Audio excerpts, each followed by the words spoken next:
রাজধানীর মিরপুরের রূপনগরে পড়ে যাওয়া পোশাক কারখানা ও রাসায়নিকের গুদামের আশেপাশে স্বজনের খোঁজে ঘুরছেন অনেক মানুষ। তারা বলছেন, আগুন লাগার পর থেকে স্বজনদের কোনো খোঁজ পাচ্ছেন না তারা।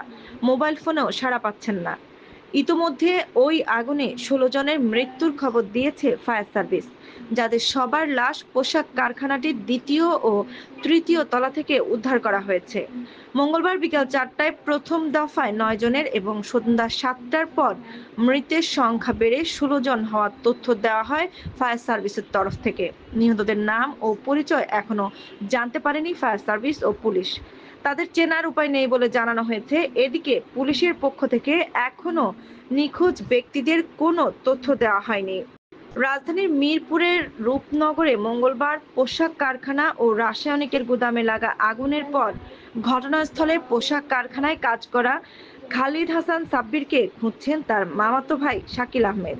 রাজধানীর মিরপুরের রূপনগরে মঙ্গলবার পোশাক ও রাসায়নিকের গুদামে লাগা আগুনের পর ঘটনাস্থলে পোশাক কারখানায় কাজ করা খালিদ হাসান সাব্বিরকে খুঁজছেন তার মামাতো ভাই শাকিল আহমেদ। নাসিমা বলেন, ভবনের ৫ তলা থেকে শ্রমিকরা বের হতে পারলেও ৩ তলা থেকে কেউ বের হতে পারেনি। এখন পুরো পরিবারের সদস্যরা রবিনের ছবি হাতে খুঁজতে বেরিয়েছেন। ঘটনাস্থলে বন্ধু সরোয়ারের ছবি হাতে ঘুরছেন আমানুল্লাহ।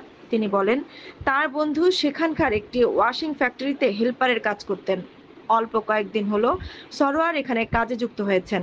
আগুন লাগার পর থেকে তাকে আর খুঁজে পাওয়া যাচ্ছে না। পর্যায়ক্রমে ফায়ার সার্ভিসের ১২টি ইউনিট সেখানে গিয়ে আগুন নেভানোর কাজে যোগ দেয়। তারা পোশাক কারখানার আগুন নিয়ন্ত্রণে আনতে পারলেও রাসায়নিকের গুদামে সন্ধ্যার পরও আগুন জ্বলছিল। টিনশেড রাসায়নিকের গুদামটির মালিক আলম সাহেব বলে স্থানীয়রা জানান। প্রত্যক্ষদর্শীরা বলেন, সেখান থেকে শুরু হওয়া আগুনটি পরে সামনের দিকে একটি পোশাক কারখানাতেও ছড়িয়ে পড়ে। সন্ধ্যা ৭টার পরও ঘটনাস্থলে রাসায়নিকের তীব্র গন্ধ ছড়িয়ে পড়েছে। উদ্ধারকর্মীদের সহায়তায় পুরো এলাকা ঘিরে রেখেছেন আইন শৃঙ্খলা বাহিনীর সদস্যরা। সেখানে তৎপর রয়েছে স্থানীয় স্বেচ্ছাসেবীরাও। এর মধ্যে সেখানে নিখোঁজদের সন্ধান পেতে ভিড় করছেন স্বজনরা।